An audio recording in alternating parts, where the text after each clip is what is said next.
সেই শেখ হাসিনা এই যে ৬০ লক্ষ বিএনপির নেতাকর্মীর নামে যে মামলাটি দিয়েছেন, সেই মামলাটি দেওয়ারই তো কথা।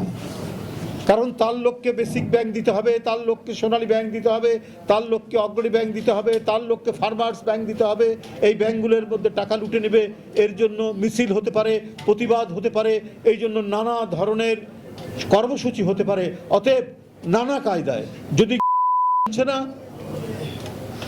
অদৃশ্য করে হচ্ছে না, অতএব কমপক্ষে মামলা দিয়ে মানসিকভাবে দুর্বল করে আমি আমার ফ্যাসিবাদের লেলিহান অগ্নিশিখা আমি জ্বালিয়ে রাখবো, সেখানে কেউ যেন কিছু বলতে না পারে, কিছু সাহস করতে না পারে, তার জন্যই ৬০ লক্ষ নেতাকর্মীর নামে এই মামলা দেওয়া হয়েছে।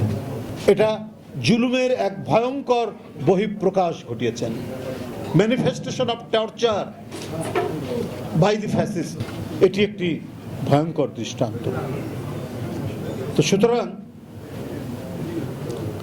এই আমার এখন কথা হচ্ছে, শেখ হাসিনা ৫ তারিখে পতন হইতে চলে গেছে, এখন মোটামুটিভাবে ৮ মাস হয়ে যাচ্ছে। অন্তর্বর্তীকালীন সরকারের রাজত্ব চলছে, যে সরকারের আমরা চাই সমালোচনা করি, আবার সমর্থনও করছি, যেই সরকারের অধীনে সব কিছু ঠিকঠাক চলবে।